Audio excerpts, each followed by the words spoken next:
Halo sobat terkasih dalam Tuhan Yesus Kristus, berjumpa kembali dengan saya di channel ini. Terima kasih teman-teman telah mendukung perkembangan channel ini dengan cara subscribe, like, comment, share. Tuhan memberkati kita. Sobat terkasih, lagi-lagi kita akan masuk dalam satu diskusi yang ilmiah yang mencerdaskan banyak orang, khususnya para polemikus, para muslim yang selama ini juga lebih dominan membahas tentang kekristenan. Nah, tugas kita adalah membukakan fakta-fakta yang ada supaya mereka agak sedikit bekerja lah.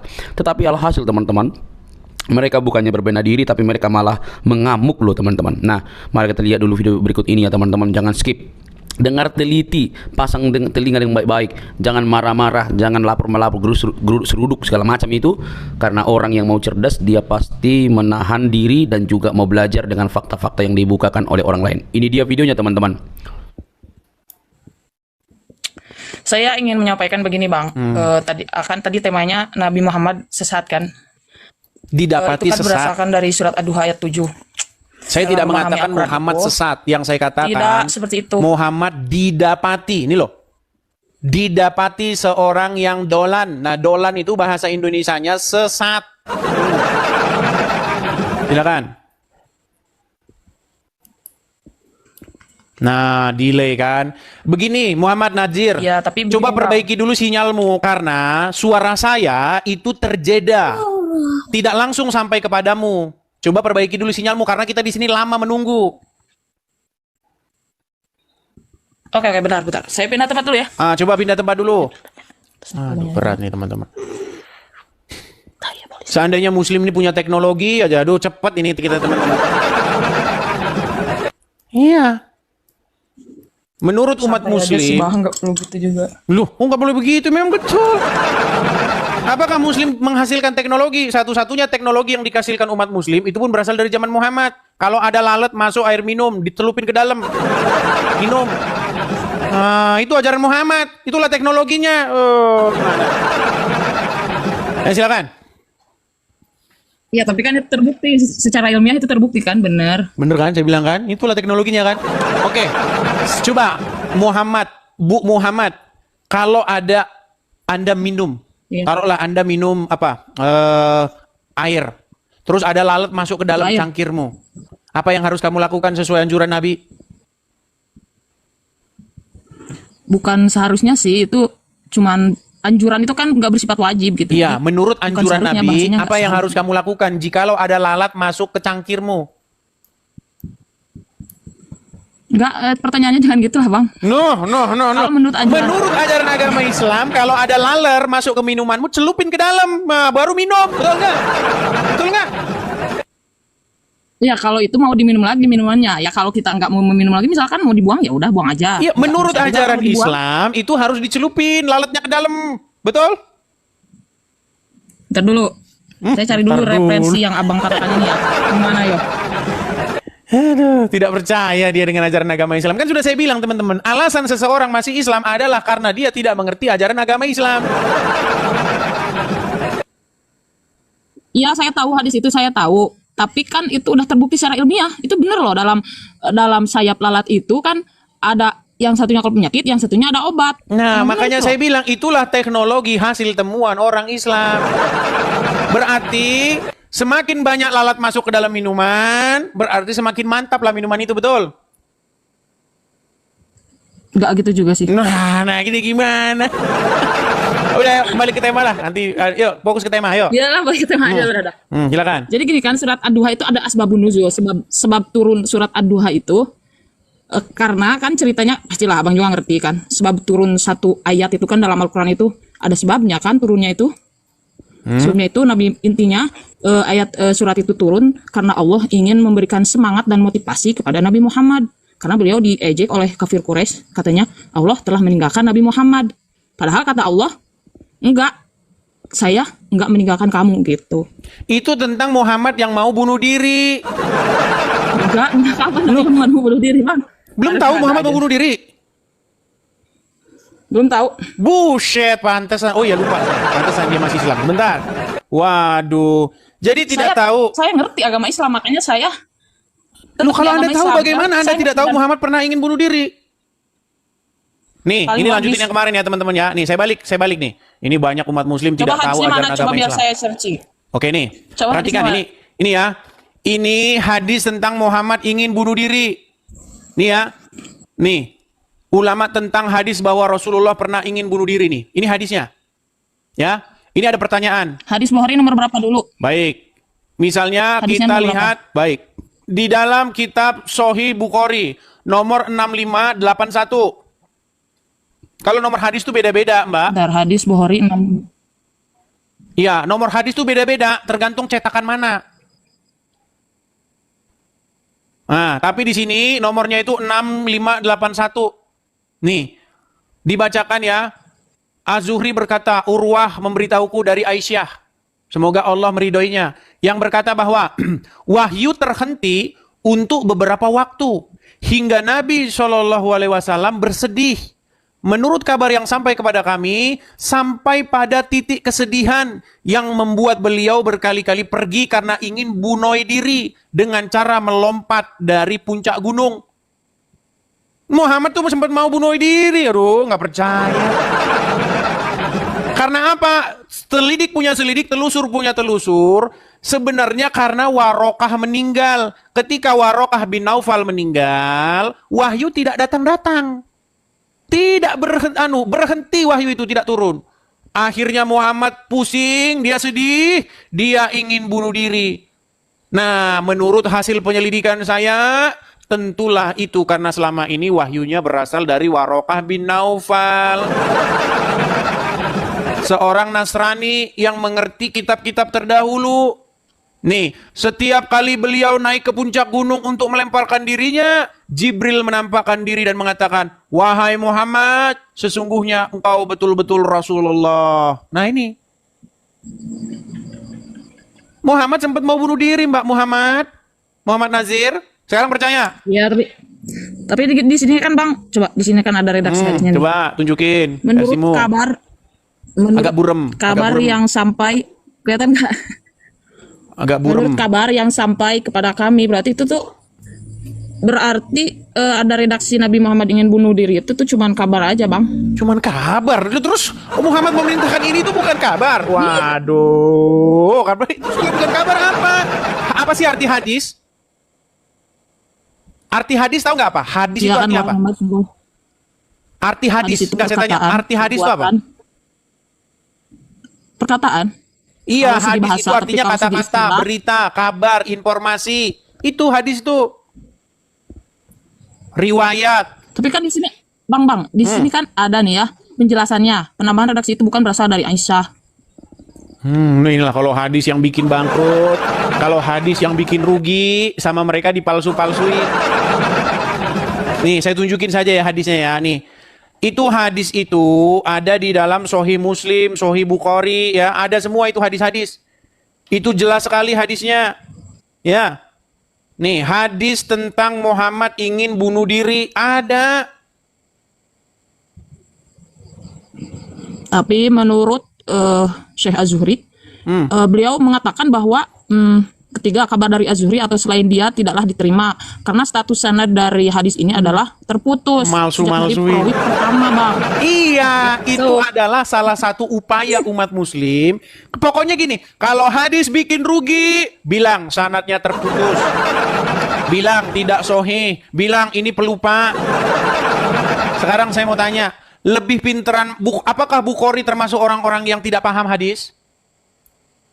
Gini Mbak, Muslim itu akui nggak bahwa Bukhari itu orang yang pintar hadis? Ya. Oke. Sudah masuk belum dalam kitabnya dia itu, kitab Sahih Bukhari? Itu sama seperti hadis Aisyah, Aisyah dinikahi Muhammad ketika berumur 6 tahun dan digauli ketika berumur 9 tahun. Sama umat muslim zaman sekarang, itu akan dipalsu-palsukan. Iya. Karena bikin rugi. Bang, kalau lihat dari, enggak bentar dulu. Kalau dilihat dari konteks zaman itu, memang udah lazim perempuan dinikahi di usia seperti itu. Oke, siapa orangnya yang jadi menikahi anak umur segitu? Mengapa disebut lazim? Banyak. Coba sebutkan aja, satu orang. Raja-raja Romawi. Romawi di zaman Muhammad. Iya. Coba masyarakat di tengah-tengah Iya. di tengah-tengah kota Mekah, di tengah-tengah kota Madinah, kalau memang tadi Mbak Muhammad mengatakan itu adalah hal yang lumrah dan lazim, sebutkan satu orang di zaman Muhammad yang seperti Muhammad menikahi anak di bawah umur. Siapa namanya? Mana literaturnya? Bentar. Agak ada gimana? Itu adalah syubhat atau jawaban yang digembar-gemborkan untuk membela Muhammad mati-matian. Pada zaman itu sudah lumrah. Ngarang. Mana? Siapa orangnya? Umur 6 tahun itu baru masuk kelas 1 SD.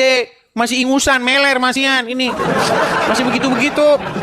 Bahkan Aisyah itu masih main boneka-bonekaan. Aisyah itu masih main boneka. Ada hadisnya.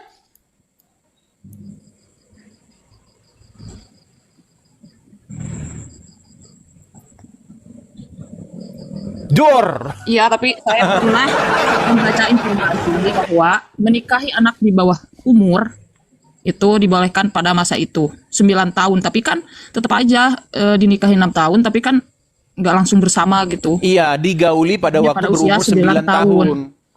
Ah, Kan apakah enggak, 9 tahun? dikumpuli pada usia 12 tahun. 12 tahun, 9 tahun.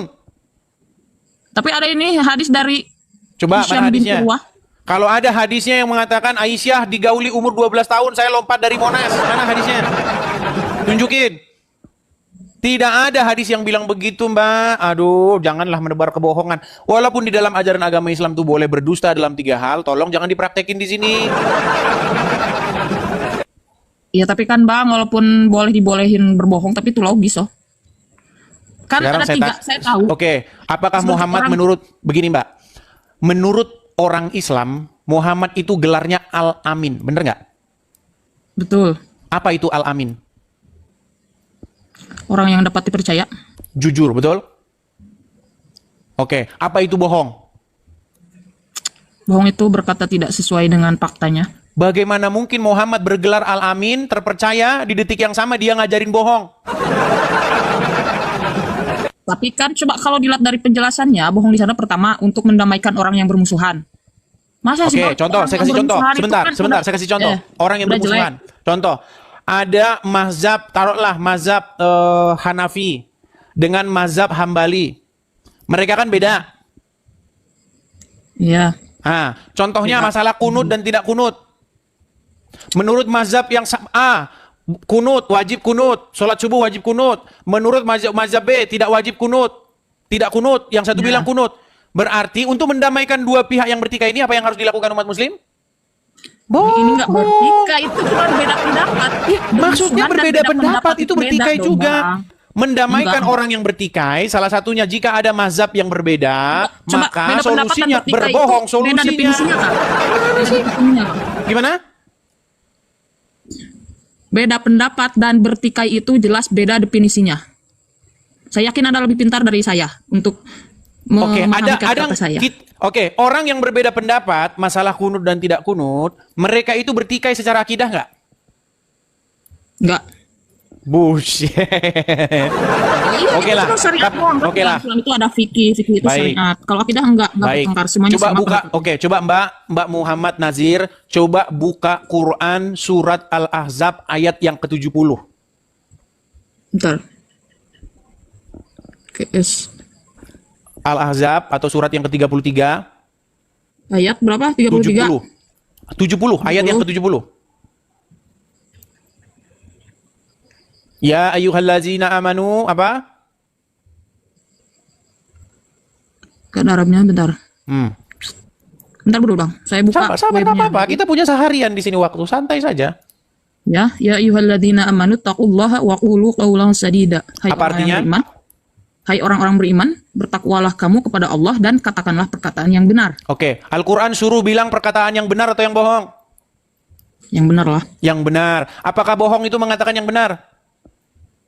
Jelas bukan? Iya. Menurut Al-Quran dikatakan, katakanlah perkataan yang benar. Menurut Muhammad boleh bohong dalam 3 hal. Dan kalian lebih mendengar, kalian lebih taat kepada Muhammad yang dikarang oleh Sahih Bukhari, Sahih Muslim. Kalian lebih percaya kepada sosok Muhammad yang digambarkan, yang dilukiskan oleh para pengarang hadis. Akhirnya apa? Enggak, Bang. Akhirnya Oke, kalian Abang lebih bicara patuh, dulu, tapi lebih kasih saya taat kepada bagian untuk bicara Muhammad. nanti. Gimana? Ya, silakan Abang bicara dulu, terus nanti kasih saya waktu untuk menjelaskan. Baik. Menurut surat At-Taubah ayat yang ke-31, coba dicek, sambil dicek At-Taubah ayat 31, disebutkan bahwa mereka menjadikan alim ulamanya dan rahib-rahibnya sebagai Tuhan selain Allah. Jadi ada satu kaum yang menuhankan alim ulamanya. Mereka mempertuhan rahib-rahibnya. Nah, Dan kata Muhammad, mempertuhankan Masih putra Maryam. Itu ke sana. Soalnya ada harap bukan atap. seperti itu ayatnya. Akhbaruhu Padahal, qalubanahum wal masih habna Maryam. Itu Iya. ada orang-orang yang menuhankan rahib-rahibnya selain daripada Allah dan menuhankan Masih bukan putra dan Maryam. menuhankan. Masih putra Maryam. Ini salah ini. Coba. Mereka menjadikan alim ulamanya sebagai Tuhan di samping Allah dan Al-Masih. Enggak, bukan. Al-Masih itu adalah persatuan dari Coba dibaca Akhbaruhu Arabnya, dibaca wal Arabnya, coba. banahum. Coba dibaca Arabnya. Ittakhadhu, mereka menjadikan ahbarohum kepada rahib-rahibnya, waruhbanahum Dan dan rahib-rahibnya, kepada ya dan rahib-rahibnya arbaban Tuhan, menjadi rob atau pengurus, menjadi untuk Tuhan. Tuhan, itu jamak. Mi'adunillahi, selain daripada Allah. Allah wal. Nah, karena tapi Abang Itu harus nyambung, mendengarkan sebentar, hukum itu saya. Iya. nyambung. Mereka Selain daripada menjadikan Allah alim dan- ulamanya sebagai Tuhan selain Allah dan Al-Masih. Betul? Bukan. Loh, Mereka aku ini nggak menjadikan- percaya dengan ayatnya. Bunyi ayatnya Iya, begitu iya, nggak? Tapi kan wal masihah di sini berbaris fatah. Sedangkan Bukan. fatah baru Allah wal Masih itu nyambung nggak? Sebentar, Allah wal Masih itu nyambung nggak? Enggak, bukan maksudnya seperti itu. Karena dalam ilmu nahwu itu seperti itu, Bang. Oke, Jadi baik, misalkan tapi kita nggak usah bahas itu fatah-fatah dulu. Berarti Oke, tapi kita jangan bahas itu dulu. Jangan bahas itu dulu. ya. Jadi ada orang yang mempertuhan alim ulamanya, betul? Tapi di sini terjemahannya mereka menjadikan para rabi Yahudi dan para rahib Nasrani selain sebagai Tuhan selain Allah. Oke, artinya ada orang yang menjadikan rabi-rabinya, ada orang yang menjadikan rahib-rahibnya Tuhan di samping Allah, betul? Sebagai Tuhan selain Allah. Dan Serta Al-Masih, betul? Di sini, Sebentar, serta Nasrani pelan-pelan, Bang mempertuhankan- Muhammad, kalem, tenang. Artinya Ya. ada orang yang mempertuhankan alim ulama atau rahib-rahib, betul? Ya, Kenapa mereka disebut mempertuhan ulama-ulama tersebut menurut Muhammad? bentar dulu. Nih, saya jelaskan. Ini kata Muhammad nih. Ya, biar kita bantu karena penjelasan Muhammad itu lebih sahih daripada penjelasan muslim manapun, oke? Oke?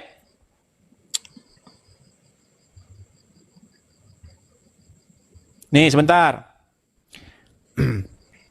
Di dalam tafsir Ibnu Katsir, Muhammad menjelaskan ayat ini. Perhatikan ya, saya bantu. Nanti inilah bukti umat Islam sudah mempertuhan Muhammad nih. Perhatikan. Enggak. Lihat ya. Saya nggak Surat setuju. At-Taubah ayat 31. Perhatikan.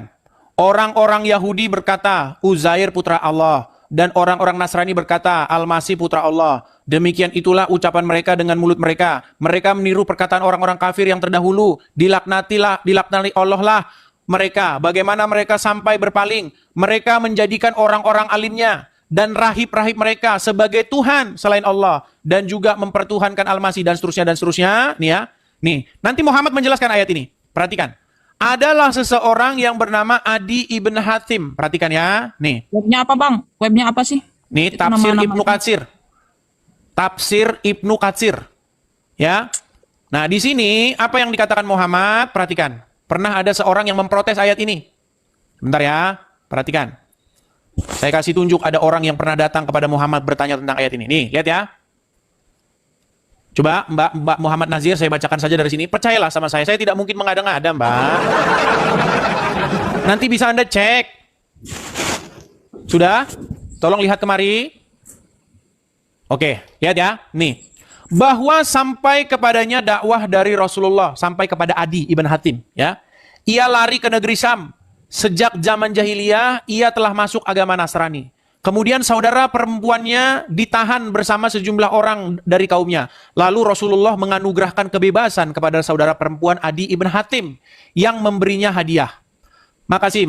Nih, saudara perempuan Adi ibnu Hatim kembali kepada saudara laki-lakinya dan menganjurkannya untuk masuk Islam dan menghadap kepada Rasulullah SAW. Akhirnya Adi datang ke Madinah.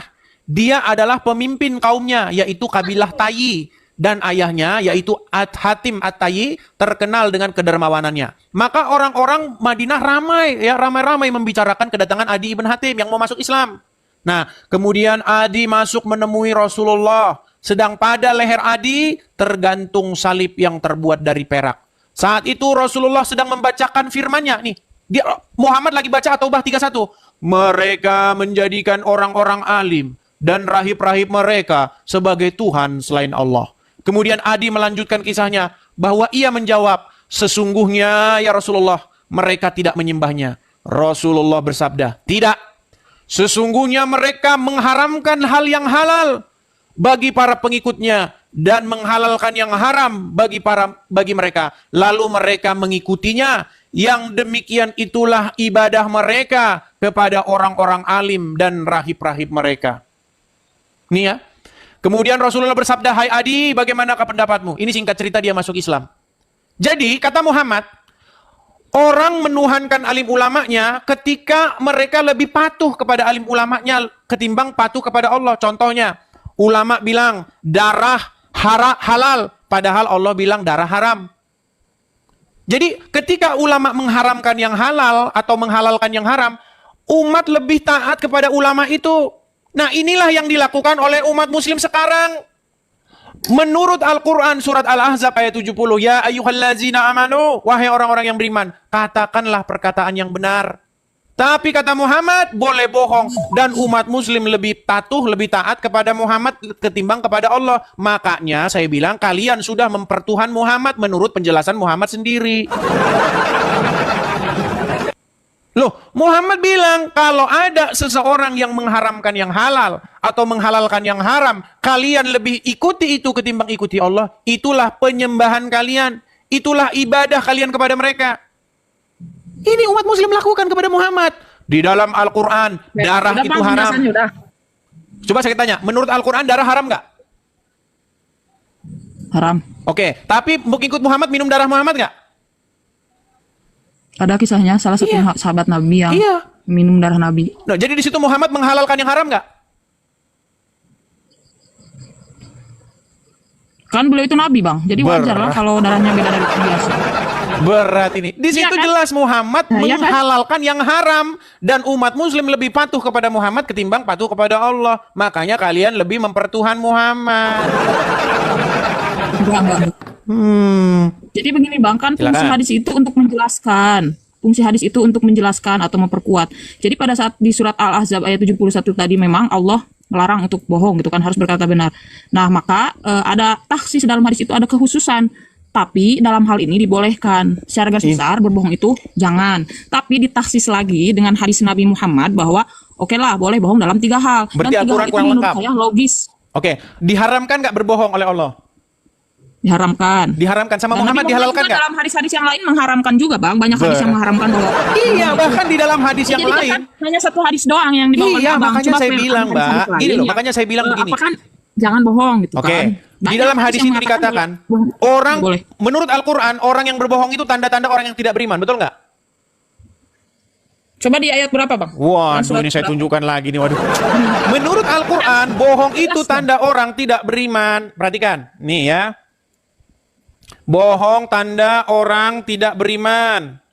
Tidak beriman. Al-Quran, waduh, berat ini. Menurut Al-Quran, nih, surat, saya kasih contoh ya. Nih, saya kasih contoh. Surat apa? Baik. Kita kasih contoh di dalam Quran surat, sebentar, pelan-pelan ya. Nih, surat Al-Baqarah ayat yang ke-10. Nih. Al-Baqarah ayat 10. Sebentar. Quran surat Ghafir ayat 28. Nih. Banyak ini surat-suratnya ya, tentang orang yang berbohong. Bener, nih, saya kasih contoh-contohnya nih ya. Nih. Perhatikan. Siapa, nih surat Ali Imran ayat 61. Siapa yang membantahmu dalam hal ini setelah engkau memperoleh itu, katakanlah ya. Sebentar, ini banyak terkali ayatnya nih. Surat berapa sih bang yang jelas sih? Baik, kita ambil satu contoh saja Berapa surat itu? ya. Nih, surat berbohong itu tanda contoh orang aja. tidak beriman. Aduh. Masalahnya kita belum punya galeri yang penuh, teman-teman ya.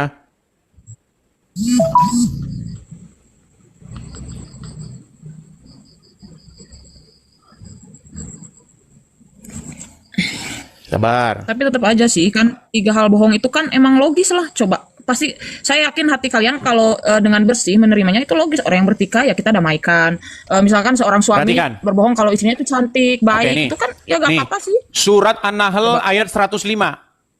Sesungguhnya yang mengada-adakan kebohongan hanyalah orang yang tidak beriman. Nah, orang yang mengada-adakan, yang mengada-adakan sesuatu yang nggak ada dibilang ada, yang bohong, itu adalah orang-orang yang tidak beriman kepada ayat-ayat Allah, dan mereka itulah orang-orang pendusta.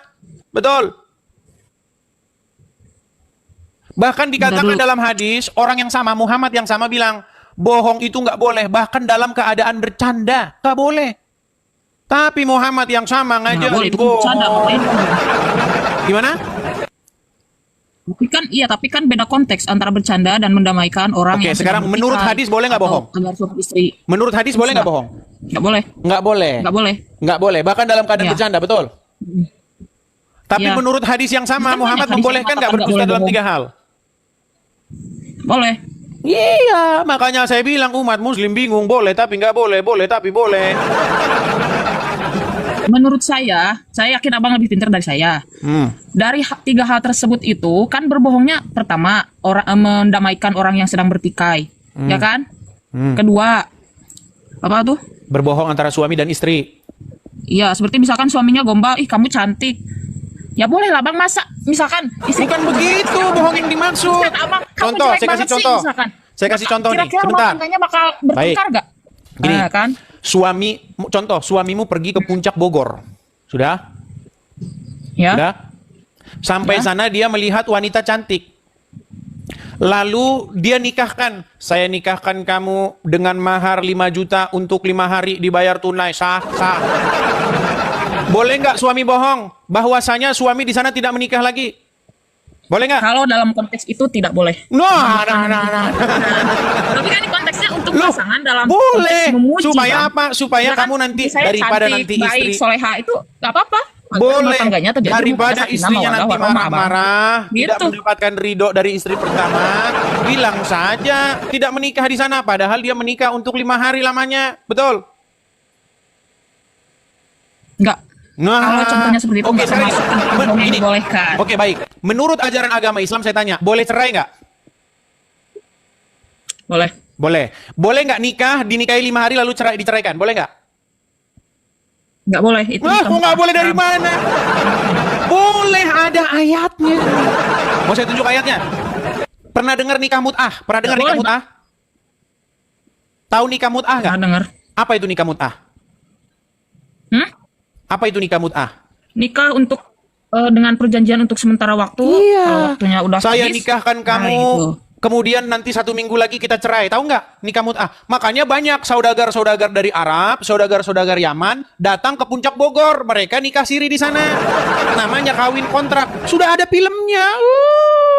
Sudah pernah nonton film kawin kontrak? Sudah pernah nonton? Ya, tapi kan itu Masuk agamanya, bioskop. hukumnya. Gimana sih? Aduh. Itu Ya, terinspirasi sekarang dari itu Al-Quran. Saya nggak ada urusan.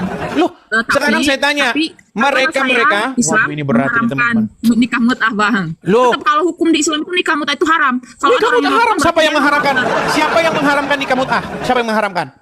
Hadis Nabi. Dan saya Iya, yang nikah mengharamkan mut'ah bukan sampai Muhammad. kiamat. Sebentar. Muhammad Nazir, Mbak. Yang mengharamkan Ya. nikah mut'ah itu bukan Muhammad.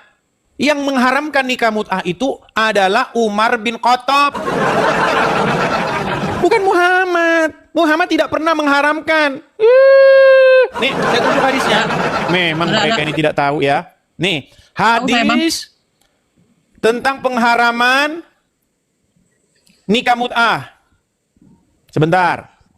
Aduh, banyak ini mereka tidak tahu ya. Itu yang Ada hadis Imam mengharamkan. Muslim meriwayatkan bahwa Rasulullah mengharamkan nikah mut'ah. Enggak dengan ada, bukan saudaranya. Muhammad yang mengharamkan nikah mut'ah. Yang mengharamkan itu adalah Umar bin Khattab. Nih ya. Enggak, ada hadis Muslim. Baik, baik ya. Kita tunjukkan teman-teman ya.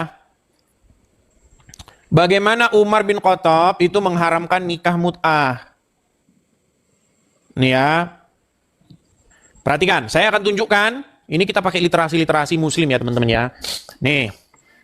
Perhatikan ya, mengenai hukum kawin kontrak atau nikah sementara. Jadi kalau bapak-bapak muslim, ya kalian berangkat sono ke Bogor, ke Puncak, ya, bawa duit 10 juta, menikah di sana seminggu.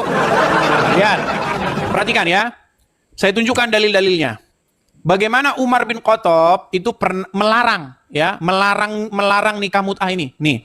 Dalam hadis yang diriwayatkan At-Tirmizi, Abdullah bin Abbas ya, RA mengatakan bahwa nikah mut'ah pernah dibolehkan di awal-awal pensyariatan. Saat itu, seorang yang mengembara di suatu negeri tanpa memiliki pengetahuan, beberapa lama akan tinggal. Lalu dia menikah dengan seorang wanita sekedar masa bermukim di negeri itu. Istrinya itu memelihara hartanya dan mengurusinya hingga turunnya ayat yang berbunyi. Nih, ayatnya berbunyi nih. Itu ada suratnya. Ya, aduh jangan ditutup kameranya. Sebagaimana Al-Qur'an. Nih, perhatikan ya. Nah ini, saya bacakan lagi nih. Misalnya tentang mut'ah dibolehkannya ketika terpaksa, setelah itu diharamkan. Seperti apa yang diriwayatkan oleh Ali bin Abu Thalib dan beberapa sahabat yang lain. Antara lain sebagai berikut. Dari Saburah al-Jurhani. Sesungguhnya ia pernah berperang bersama Nabi dalam peperangan Fathul Makkah. Kemudian Nabi memberikan izin kepada mereka untuk kawin mut'ah. Ya, katanya kemudian Saburah tidak pernah keluar sehingga Rasulullah mengharamkan kawin mut'ah itu. Ini nikah mut'ah ini yang mengharamkan ini kontroversi sampai Umar bin Khattab. Umar bin Khattab akhirnya yang mengharamkan ini. Ya. Jangan dibalik kameranya, jangan malu jadi orang Islam. Nih, katakan ya nih.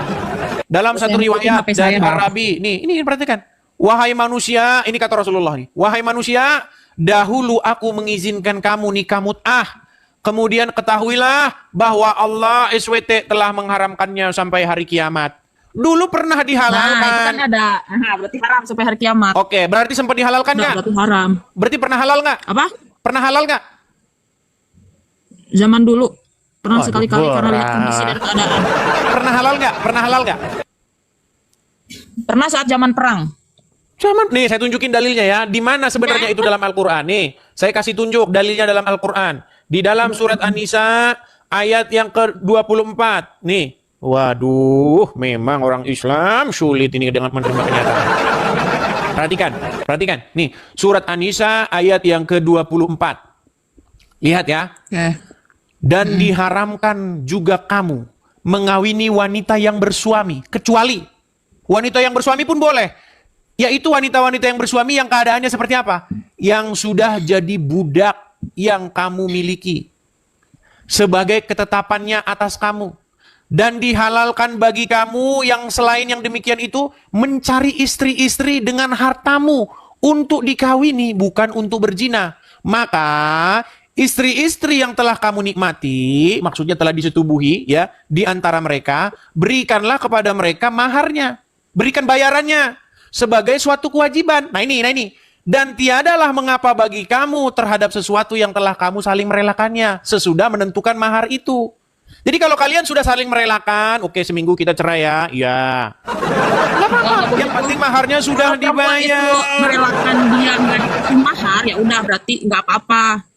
Misalnya kata perempuannya, nggak apa-apa lah, saya nggak kasih mahar. Ini masalah nikah mut'ah. Kalau nggak percaya baca dalam tafsir-tafsirnya.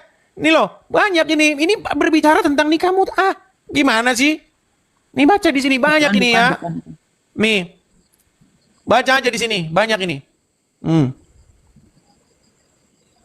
Yakni orang-orang yang menjaga kehormatannya dan menjauhi perbuatan zina. Nih, bukan untuk berzina, tapi untuk menikah. Ya dikasih maharnya. Yakni mahar yang kamu relakan. Nih, Rasulullah telah melarang dan mengharamkan nikah mut'ah. Ini tadinya tentang mut'ah ini. Tapi sayangnya tidak ada nasik mansuknya di Quran. Nih, yakni mahar yang kamu relakan untuk mereka. Rasulullah telah melarang dan mengharamkan nikah mut'ah. Diriwayatkan oleh Imam Bukhari dan Muslim dari Ali bin Abu Thalib. Ia berkata, Rasulullah telah mengharamkan nikah mut'ah dan daging keledai pada perang Khaibar. Dan dikeluarkan oleh Imam Muslim dari Rabi bin ini dan Sabura dari ayah dan seterusnya. Nih. Hai manusia, sesungguhnya dulu aku mengizinkan kalian untuk mengawini para wanita dengan nikah mut'ah. Dulu zaman Muhammad, Dan kamu kini kasih duit ya, Allah telah nikah kita 7 hari. mengharamkannya hingga hari kiamat. Berat Ya, ini tapi berat. kan sekarang konfliknya zaman sekarang, Bang. Karena tahu nggak Muhammad Nazir kenapa kamu jadi seperti ini? Karena kamu Ya, tapi karena kan konteksnya karena di saya zaman tahu karena sekarang, Pak. nalarmu Ini kan kita loh ini kok lagi seperti di zaman konstitusi sekarang. terselubung. Dengar, nalarmu kan berpikir ini kok macam seperti prostitusi berselubung. Kan kamu gitu kan? Nih, sesungguhnya dahulu aku Enggak. mengizinkan kalian. Ini Kini disesuaikan Allah dengan telah zaman, Bapak. mengharamkannya Disesuaikan hingga dengan hari zaman. kiamat. Maka barang siapa yang melakukan hal itu, maka hendaklah ia meninggalkannya dan janganlah Hendaklah ia kalian mengambil meninggalkan, apa yang kalian telah berikan kepada istri-istri dengan kalian mut'ah. Nih ya, maksudnya begini loh, ini nikah mut'ah ini itu dilarang di hadis, nggak ada di Quran. Ini ayat ini masih berlaku, Fungsinya tapi hadis biasa itu umat muslim kan menjelaskan ngarang ayat hadis, Al-Quran, bikin jadi hadis nggak sekarang. masalah. Jadi nggak masalah. Fungsinya hadis itu menjelaskan ayat Al-Quran, jadi nggak masalah. Dengar, Walaupun nggak ada di Quran juga. dengar. Sekarang saya tanya, apakah ada pembatalan ayat nikah mut'ah itu di Quran? Tidak ada nasih dan Tidak mansuknya. ada. Tidak ada nasih mansuknya di Quran. Makanya umat muslim harus ngarang hadis bahwa itu diharamkan oleh Muhammad di hadis. Kenapa saya mengatakan bahwa hadis itu karangan? Karena ada hadis yang selanjutnya mengatakan bahwa di zaman Umar bin Khattab menjadi khalifah, nikah mut'ah masih dilaksanakan. Lalu Umar bin Khattab lah yang menghapuskan nikah mut'ah itu. Kalau memang Ya, di berarti zaman itu Muhammad emang sudah orang yang melaksanakan nikah mut'ah itu ya nggak nurut, Bang. berat. Salah dari hadisnya. Bener kan? Kalau Nabi Muhammad udah ngelarang, tapi pada saat di zaman Umar bin Khattab ada yang masih melakukan. Berarti emang orang-orang tersebut yang emang melanggar dari hadis Baik. Nabi tersebut, larangan hadis Nabi. Saya jawab. Sekarang Muhammad Nazir, kalau ada wahyu tentang pelarangan nikah mut'ah, maka wahyu itu harus masuk ke dalam Al-Quran, betul? Ulang Bang, ulang delay. Kalau Muhammad dapat wahyu, seharusnya wahyu masuk ke mana? Ke Quran atau tidak? Ada yang masuk ke hadis qudsi dan ada yang masuk ke Quran. Oke, tunjukkan di hadis qudsi atau hadis di Quran bahwasanya nikah mut'ah sudah dilarang. Bentar. Saya searching dulu. Google lagi, Abang mau Google searching dari lagi. Google kan? Abang juga Google lagi. Loh, Nggak apa-apa, saya Google teknologi supaya cari kita. data doang. Cari biar bisa saya tampilkan di layar. Kalau sebelumnya saya sudah tahu. Oke, saya Ayo. jawabannya ya. Tidak ada hadis qudsi yang secara langsung melarang nikah mut'ah, akan tetapi nikah mut'ah dilarang berdasarkan hadis sahih yang diriwayatkan oleh para sahabat Di dan Quran ada ulama. tidak? Terluru pelarangan nikah mut'ah. Ya nggak apa-apa sih Bang, nggak ada di Nggak hadis ada, qudsi, sampai nggak kiamat dicari, nggak ada di Quran. Al-Quran. Yang penting di hadis ada, karena hadis Iya, juga menjadi sumber sekarang saya tanya. rujukan hukum bagi Mbak, agama Islam. sekarang Jadi saya nggak tanya, masalah. Mbak. Menurut saya nggak masalah. Oke, begini Mbak. Kalau ada wahyu yang datang kepada Muhammad. Wahai Muhammad, nikah mut'ah sudah kuharamkan. Maka wahyu itu harusnya masuk ke dalam Quran. Setuju?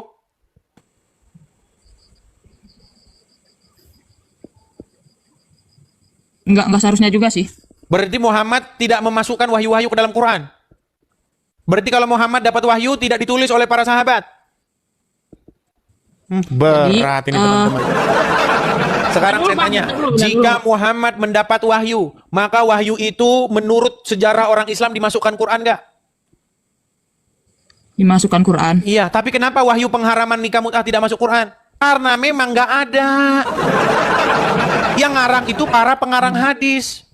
Gimana? Emang nikah mut'ah nggak ada di Al-Quran pelarangannya, tapi dalam hadis ada, dan semua tingkah laku Nabi Muhammad, perkataannya itu bisa menjadi sumber rujukan, karena Al-Quran sendiri Apakah yang Muhammad melegalkan. Oke, menurut surat An-Nahl. melegalitaskan. Oke, coba baca surat An-Nahl ayat 3 dan 4. Bentar dulu, penjelasan saya dulu Bang, dengerin dulu. Jangan. Mengapa perkataan Nabi Muhammad harus dituruti? Kan memang sudah dilegalitas oleh Al-Quran. Kata Allah kan, apa itu? Sesungguhnya Nabi Muhammad itu berada pada contoh yang baik. Laqad kana lakum fi Rasulillahi uswatun hasanah. Jadi apa Baik. yang beliau sabdakan, apa yang beliau lakukan berarti itu baik gitu. Oke. Menikahi Jadi anak di kalau bawah umur ada baik. juga semuanya sih Menikahi anak di bawah umur baik. tergantung konteks zaman. Nah, tergantung konteksnya lagi sekarang. Iya kan? Semuanya berubah kan? Katanya tadi baik, sekarang nggak baik. Berarti suri tauladannya itu bukan sepanjang masa. Sepanjang masa. Kalau sepanjang masa berarti sekarang baik nggak menikahi anak di bawah umur? Tergantung, Bang. Tergantung Coba, terus ini gimana? Anak di bawah umur zaman dulu, zaman Nabi Muhammad, segede apa, sedewasa apa, secerdas apa. Baik. Dan anak di bawah umur zaman sekarang, beda, jelas Baik. beda pola pikir Baik. jauh menurut saya. Karena Oke, pengaruh baik. makanan, Apakah cuaca, umur dan 6 tahun? Apakah umur 6 tahun di zaman Muhammad itu anak di bawah umur atau dewasa? bisa saja disebut di bawah umur atau bisa juga disebut dewasa. Tergantung orangnya. Umur 6 tahun sudah dewasa? Tapi kan tidak ada syarat harus menikahi wanita dewasa, Bang. Tadi katanya segala yang dilakukan Muhammad itu contoh yang baik. Sekarang kita ambil contoh yang dilakukan Muhammad ternyata tidak baik. Ini gimana sih? Muhammad menyuruh wanita menyusui pria yang dewasa. Tahu nggak? Mana hadisnya? Waduh, banyak nggak taunya dia teman-teman. Jadi gini, Bang, Abang itu kan seorang Katolik, jadi pasti kecil atau besarnya pasti mencari kesalahan agama yang Abang bahas. Atau mencari sesuatu. Kesalahan. Oh, sudah salah mau dicari kesalahannya. Tapi enggak. Pernah dengar hadis itu nggak? Bahwa Muhammad menyuruh wanita yang sudah dewasa menyusui pria yang sudah dewasa, yang bukan suaminya. Pernah dengar hadis itu? Belum pernah. Belum pernah. Kita kasih tunjuk teman-teman. Kita harus bersabar ya teman-teman ya. Karena banyak muslim tidak tahu hadis ini. Jadi teman-teman jangan bilang temanya kok sama dengan yang kemarin ya. Karena banyak muslim yang kemarin tidak datang ya. Baik. Karena muslim kemarin tidak datang, jadi teman-teman sabarlah terhadap muslim yang kemarin belum datang dan belum tahu ya. Lihat. Mbak Muhammad Nazir Hussein. Perhatikan.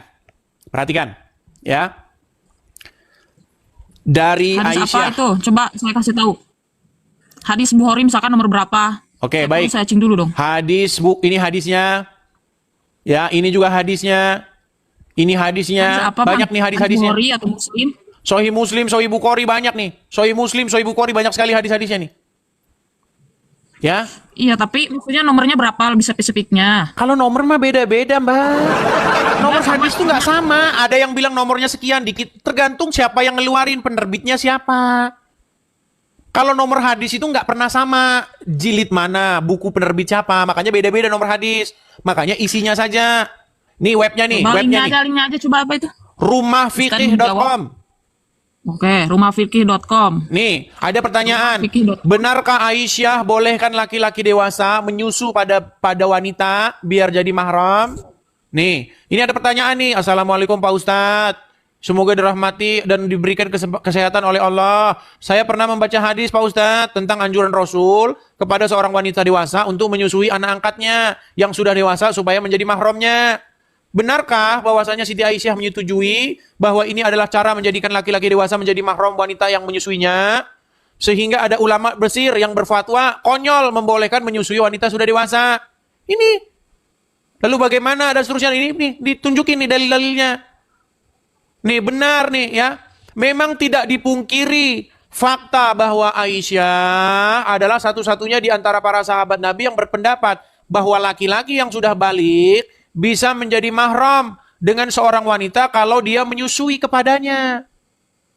Nih, ini jelas nih. Hadis pertama nih dari Aisyah bahwasanya Salim bekas budaknya Abu Huzaifah ikut bersama Abu Huzaifah di rumah mereka. Lalu istri Abu Huzaifah ya, anak perempuan Suhail datang kepada Rasulullah. Nah, Sesungguhnya Salim oke, sudah jadi balik dan akalnya pun sebagaimana dari pria Aisyah dewasa. itu hadis itu beliau pendapat Aisyah, Bang, bukan pendapat Nabi Muhammad, dan seluruh ulama 4 madhab menolak pendapat beliau. Seluruh Aisyah dapat istrinya dari dan mana? sahabat menolak pendapat Oke, Aisyah beliau. dapat dari mana?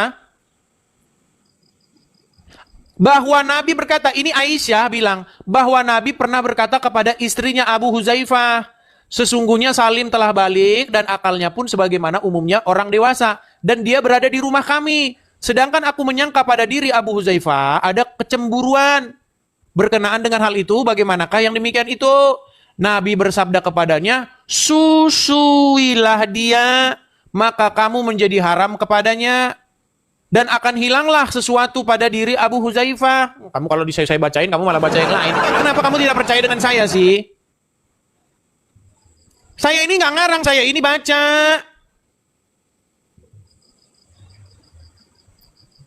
Nih, lalu Sahlah pulang, kemudian dia berkata, sungguh aku telah menyusuinya. Setelah disusui apa? Maka hilanglah sesuatu pada wajah suaminya. Hilang rasa cemburu setelah dinenenin. Ini bagaimana? Yang kayak begini, yang kata kalian Nabi. Berat, saudara-saudara. Ayo. Jangan terguncang, jangan terguncang.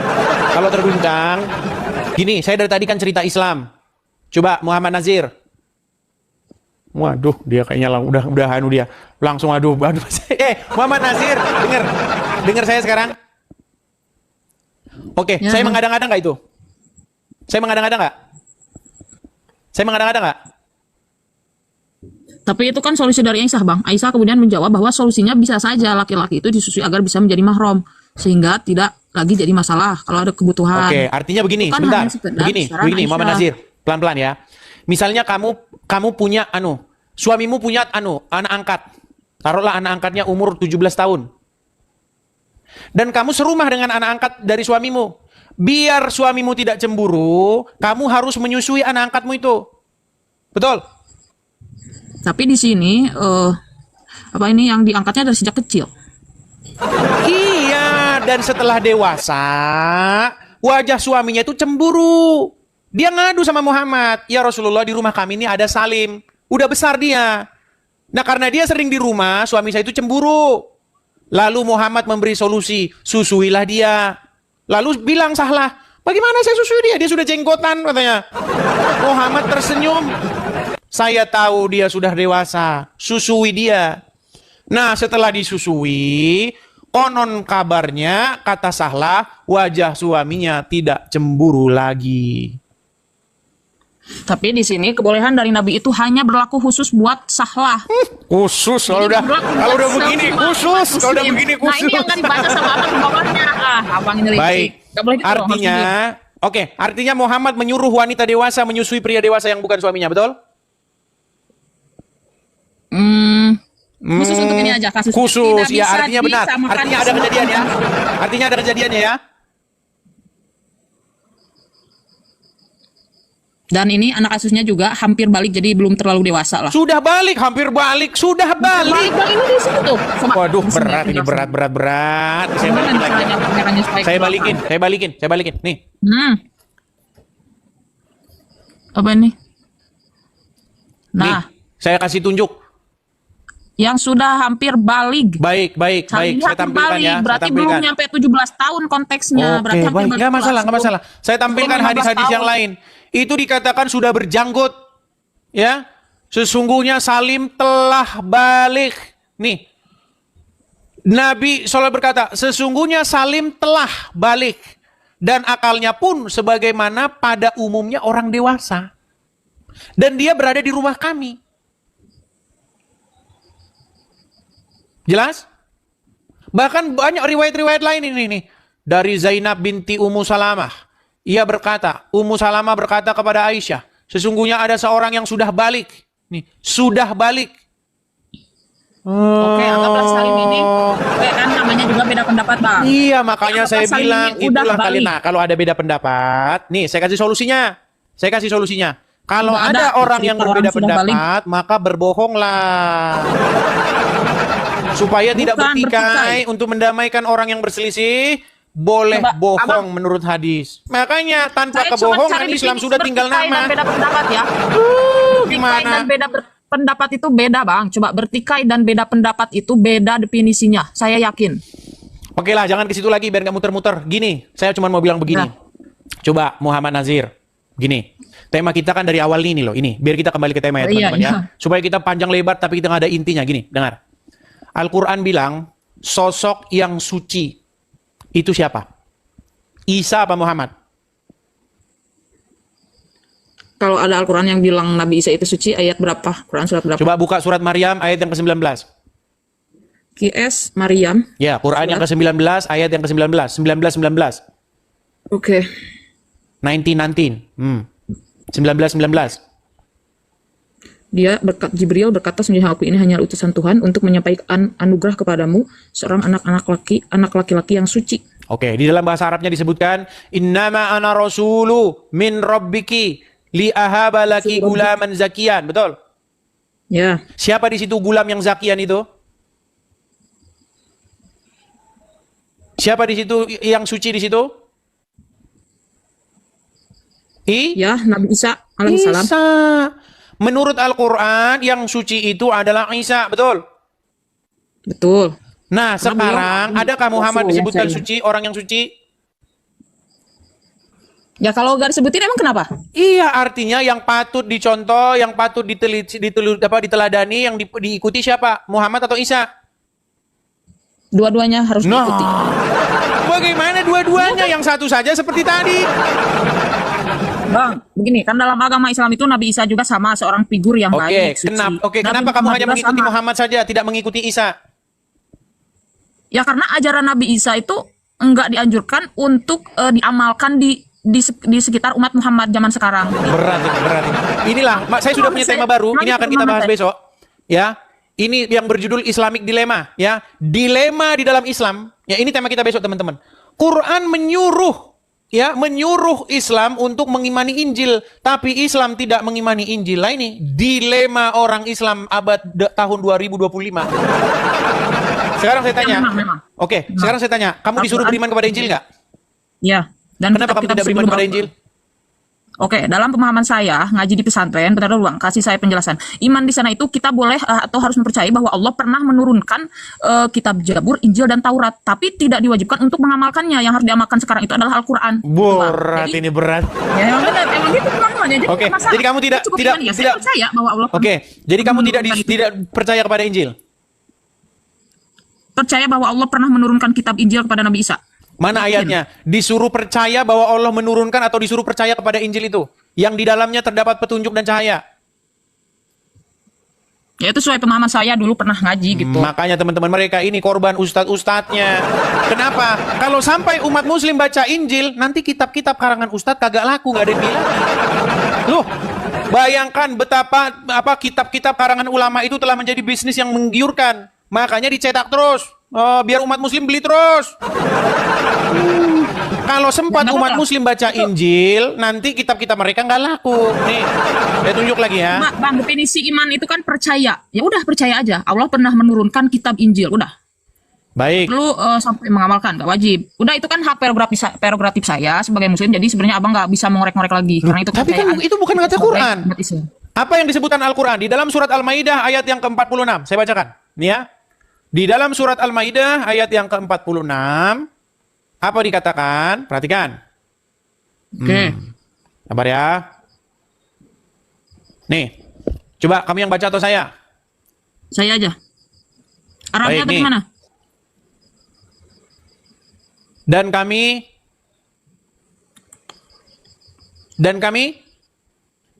teruskan jejak mereka dengan mengutus Isa putra Maryam, membenarkan kitab yang sebelumnya yaitu Taurat, dan kami menurunkan Injil kepadanya. Di dalamnya terdapat petunjuk dan cahaya.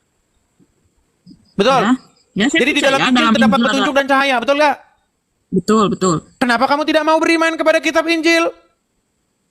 Saya beriman, Bang. Coba definisi iman itu apa? Percaya kan? Iya. Apa yang kamu percaya dalam kitab Injil? Di dalam Injil, jangan kamu berdusta, jangan berbohong. Katakan iya jika iya, katakan tidak jika tidak. Tapi kamu lebih percaya kepada kitab Sahih Bukhari. Boleh berdusta. Ya kan? Kalian ini disuruh beriman kepada kitab sebelum Al-Quran. Tapi malah kalian beriman kepada kitab sesudah Al-Quran. Namanya kitab Bukhari. Yang di dalamnya terdapat, malah kalian lebih percaya kitab karangan orang. Loh, inilah akibat. Karena mereka itu ulama. Baik. Bertanyalah kepada orang yang ahli dibilangnya, kalau kau tidak tahu ya ahli dalam bidang ilmu agama itu ya ulama. Menurut Al-Quran siapa yang harus ditanya? Fas'alu ahla dzikri in kuntum la ta'lamun. Orang yang mengetahui di bidangnya. Siapa orang-orang yang mengetahui itu?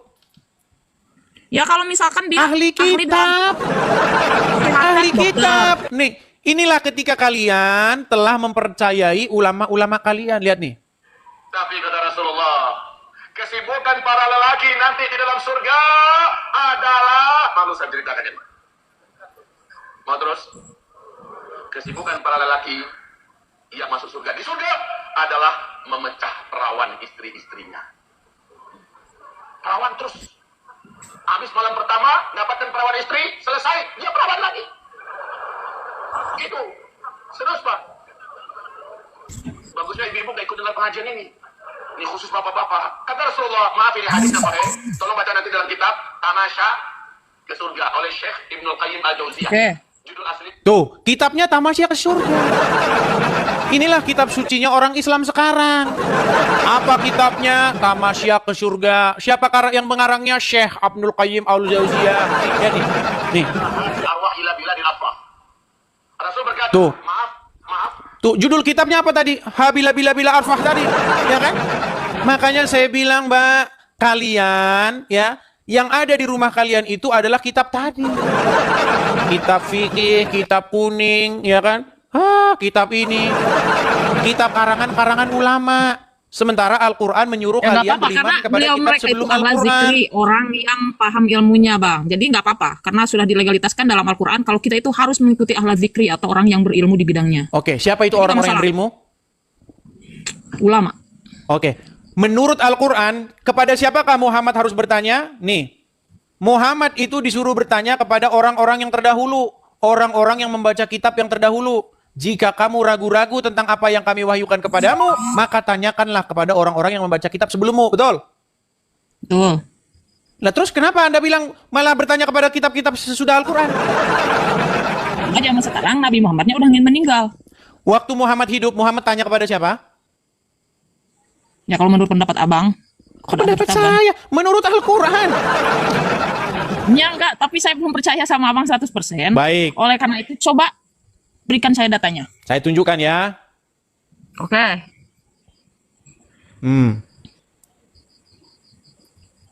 Kita tunjukkan di dalam Quran surat sebentar. Aduh, surat berapa? Surat Yunus ayat yang keempat 94. Nih, Ayat 4. surat Yunus Apa? ayat 94. Perhatikan. Oke. Jika engkau Muhammad berada dalam keraguan-raguan tentang apa yang kami turunkan kepada kamu, Muhammad suruh tanya siapa? Adakah suruh tanya Ibnu Katsir? Adakah Muhammad suruh tanya ulama? Adakah Muhammad suruh tanya kiai? Tanya siapa? Tanyakanlah kepada orang yang membaca kitab sebelummu. Siapa? Ahli kitab, pembaca Taurat dan pembaca Injil. Muhammad saja disuruh mengukurnya dari pembaca kitab Taurat maupun pembaca Injil. Sementara umat muslim sekarang malah tanya kepada Sahih Bukhari. Tapi orang yang tanyakanlah kepada orang yang membaca kitab sebelumnya, yakni ulama Yahudi dan Nasrani yang mempelajari Taurat dan Injil. Iya. Jadi tetap ini lah nanya. Baik teman-teman terkasih, kira-kira apa respon teman-teman ketika mendengarkan diskusi yang lumayan hangat barusan? Berikan tanggapan teman-teman di kolom komentar.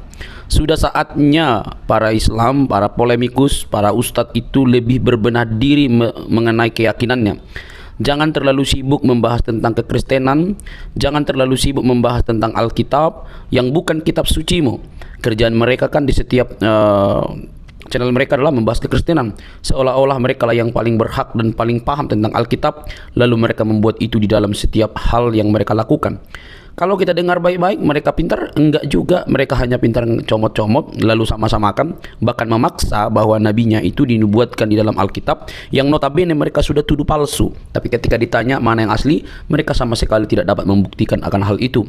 Maka disebutkan mereka jago bernarasi tapi tidak bisa membuktikan narasi itu benar. Itu seperti orang yang bermain-main saja gitu ya, bermain saja tapi dianggap benar gitu. Anehnya Pernyataan-pernyataan mereka itu dipercaya banyak orang yang mungkin juga sama-sama buta ya.